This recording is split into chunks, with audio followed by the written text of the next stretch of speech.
नमस्कार। एक और नए वीडियो में आप सभी छात्रों का स्वागत है। सॉरी, छात्राओं का स्वागत है, क्योंकि जो मैं टॉपिक आप सभी छात्रों के साथ में साझा करने वाला हूं वो है कालीबाई भील मेधावी योजना, या जिसको बोल सकते हो देवनारायण स्कूटी योजना।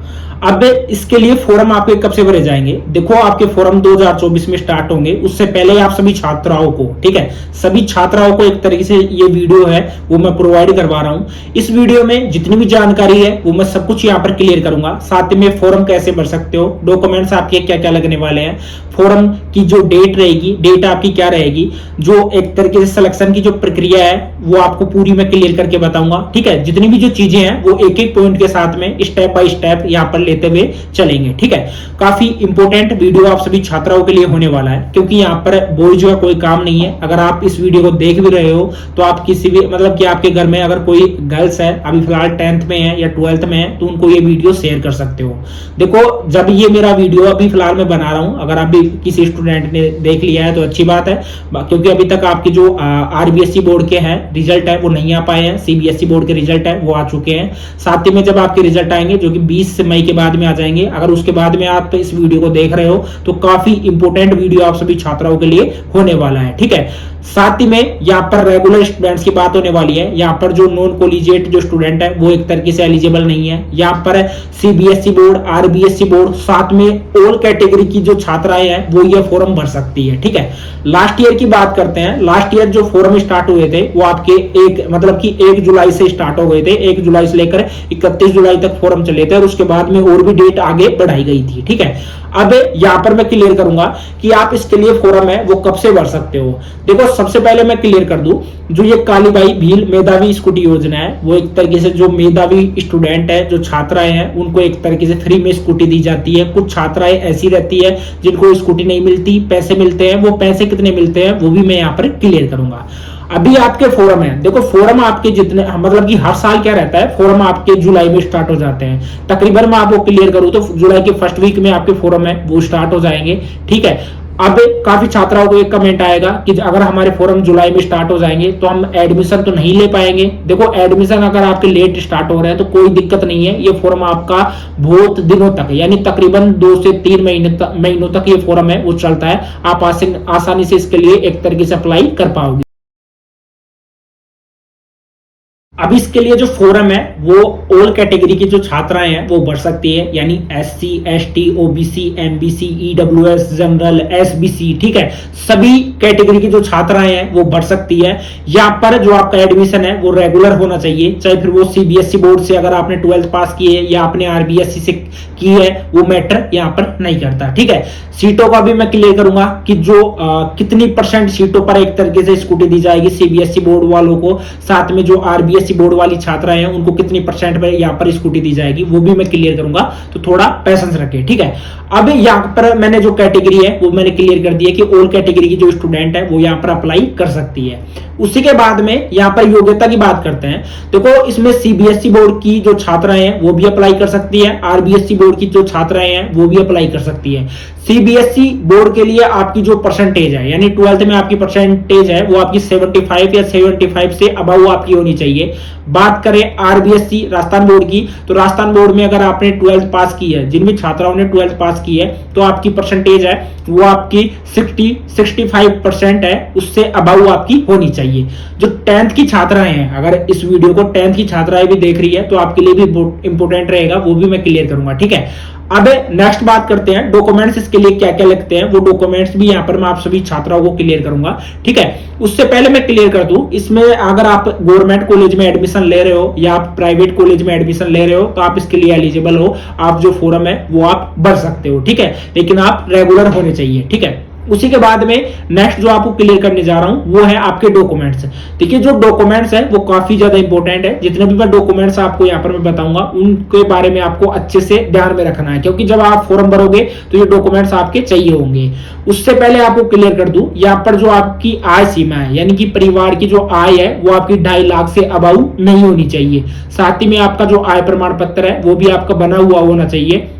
अब अगर आप किसी भी मतलब कि आपने जैसे 12th पास की, एक चीज ध्यान रखना जो कि इंपॉर्टेंट चीज है यहां पर मैं क्लियर कर रहा हूं, इसमें जो गैप स्टूडेंट है यानी कि जिन्होंने 12th के बाद में गैप दिया है 1 साल का, वो जो छात्राएं हैं वो यहां पर एलिजिबल नहीं है। जिन्होंने 2023-24 ठीक है, अभी फिलहाल 24 चल रहा है, और 24 में जिन्होंने अभी फिलहाल 12th का एग्जाम दिया है और 12th के एग्जाम देने के बाद में आप आगे जाकर अगर एडमिशन लोगे किसी भी रेगुलर या प्राइवेट को मतलब कि किसी भी गवर्नमेंट या एक तरीके से प्राइवेट कॉलेज में रेगुलर बेसिस पर अगर आप एडमिशन लेते हो तो आप इसके लिए एलिजिबल हो।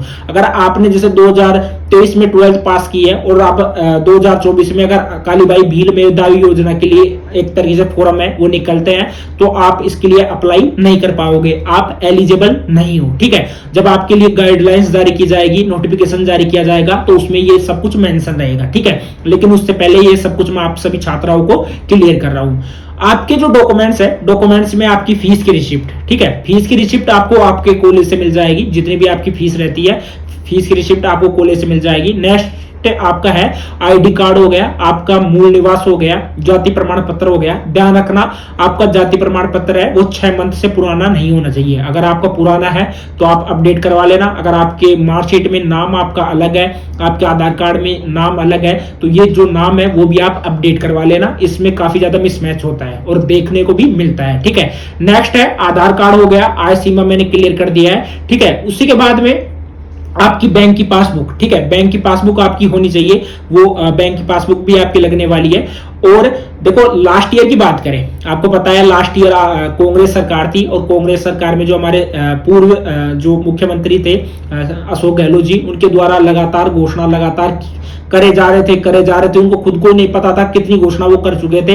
ठीक है, तो पहले उनकी मतलब कि स्कूटियों की संख्या 15,000 रखी गई थी, उसके बाद में 20,000 से 25,000 रखे और 25 के बाद में उन्होंने 30,000 वहां पर संख्या रखी थी, जिनमें की सीबीएसई बोर्ड, आरबीएसई बोर्ड, साथ में जो प्राइवेट कॉलेज के जितने भी एक तरीके से छात्राएं हैं वो सभी एक तरीके से एलिजिबल थी। ठीक है, अब इस बार कितनी संख्या रह सकती है? देखो इस बार आपकी स्कूटियों की संख्या है वो 30 से 35 है, ज्यादा यहां पर देखने को नहीं मिलेगी, लेकिन फिर भी मैं आपको क्लियर करूं तो 35,000 स्कूटियों तक आपको यहां पर वितरित की जाएगी। ठीक है, एक बात ध्यान रखना, अगर आप में से कोई ऐसी छात्रा रही हो जिन्होंने 10th में इस योजना का लाभ ले लिया हो, ठीक है, मतलब कि आपको 10th में एक तरीके से स्कूटी मिल गई है, तो आप मतलब कि 12th के बाद में अगर ये फॉर्म भरते हो तो आपको स्कूटी नहीं दी जाएगी, स्कूटी की जगह आपको 40,000 रुपए दिए जाएंगे। अगर जैसे 2024 का अभी फिलहाल नोटिफिकेशन जारी होगा अगस्त के लास्ट वीक तक या जुलाई में, ठीक है, उसमें बिल्कुल मेंशन कर दिया जाएगा कि आपको 24 मतलब कि जो 40,000 आपको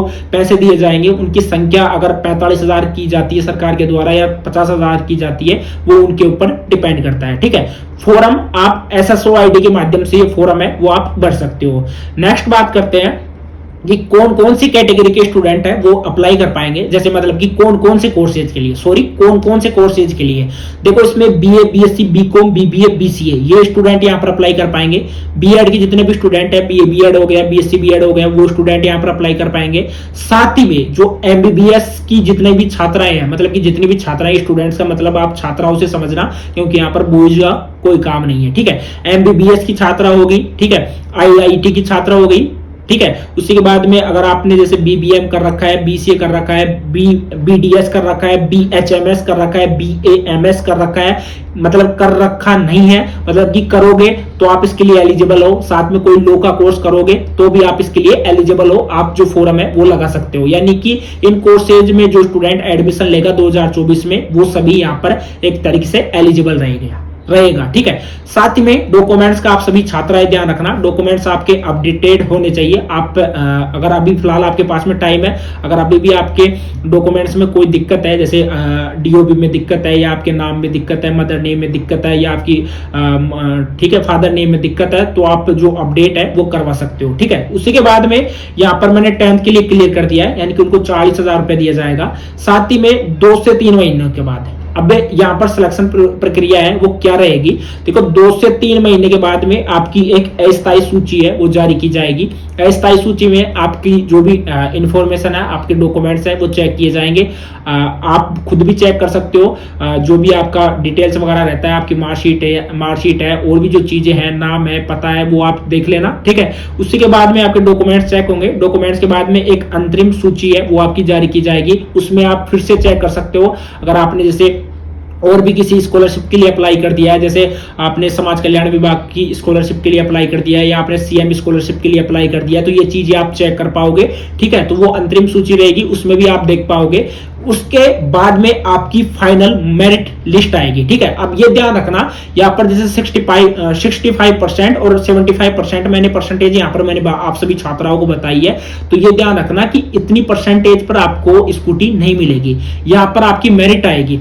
क्योंकि यहाँ पर अगर 65% की बात करें तो इस बार मतलब कि इस टाइम तो जो परसेंटेज है वो काफी ज्यादा हाई रहती है, और काफी ज्यादा हाई रहने की वजह से तो यहाँ पर जो छात्राओं की संख्या है वो बहुत ही ज्यादा मतलब दुगुनी से तिगुनी हो जाएगी। तो ऐसा नहीं होता, यहाँ पर मेरिट लिस्ट आती है और मेरिट लिस्ट में जो कट ऑफ जाती है वो ही आपकी 80 से 85 90 तक आपको देखने को मिलती है, यानी कि जिनकी 80% है, 85% है, तो वो उनको देखने को मिलता है, ठीक है। बाकी मैं आपको डिमोटिवेट नहीं कर रहा हूं, आप फॉर्म तो अप्लाई कर देना, क्या पता आपका लक सही हो तो आपको स्कूटी मिल जाए, आप स्कूटी के लिए एलिजिबल रहोगे, ठीक है।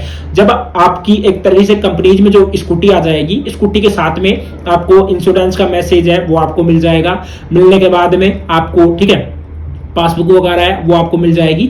उसके बाद में आपको किसी भी केंद्र पर जाना है या आपके स्कूल में भी वितरित की जाएगी, ठीक है। स्कूल जो भी आपका स्कूल रहा हो उसमें वितरित की जाएगी, वहां पर आपको जाना है। जाने के बाद में स्कूटी दी जाएगी, साथ में आपको इंश्योरेंस मिलेगा स्कूटी का, ठीक है, जो कि 5 साल का रहेगा, ठीक है। और साथ में मतलब कि बीमा भी मिलेगा, जो इंश्योरेंस आप बोल सकते हो। और इसमें 5 साल में आप इस स्कूटी को है वो बेच भी नहीं सकते। स्कूटी के साथ में आपको पेट्रोल मिलेगा, 2 लीटर पेट्रोल मिलेगा, हेलमेट आपको मिलेगा, लाइसेंस है, लाइसेंस आपको अलग से बनवाना पड़ेगा, ठीक है। तो ये एक पूरा प्रोसेस रहता है। और साथ में 2023 की अगर कोई छात्र है तो आपको मैं बता दूं, अभी शायद आपको स्कूटी मिलना नहीं मतलब कि नहीं मिल रही होंगी, क्योंकि अभी फिलहाल आचार संहिता लगी हुई है और आचार संहिता में जो स्कूटी है वो वितरित नहीं की जाती है। जब आपकी आचार संहिता हट जाएगी मतलब 3 या 4 जून तक, तो उसके बाद में आपको स्कूटी मिलना है वो स्टार्ट हो जाएगी, ठीक है। बाकी इस वीडियो को अगर आप वो जो वीडियो को देखा है पूरा, तो आप इस वीडियो को अपनी जो सिस्टर है, आपके परिवार में कोई सिस्टर है तो आप उनको, कजन सिस्टर है, उनको भेज सकते हो। साथ ही में अगर आप गर्ल्स हो तो इस वीडियो को आप अपने दोस्तों के साथ में शेयर कर सकते हो। आपका कोई व्हाट्सएप ग्रुप हो तो उसमें शेयर कर सकते हो। आप सभी छात्राएं टेलीग्राम को जरूर ज्वाइन कर लेना और इस चैनल को जरूर सब्सक्राइब कर लेना, क्योंकि ऐसी अपडेट, इंफॉर्मेटिव वीडियो आप सभी छात्राओं के लिए मैं लगातार लाता रहूंगा। आप इस चैनल को सब्सक्राइब कर लेना। आज के इस वीडियो में इतना ही, मिलते हैं नेक्स्ट वीडियो में, तब तक के लिए जय हिंद, जय भारत।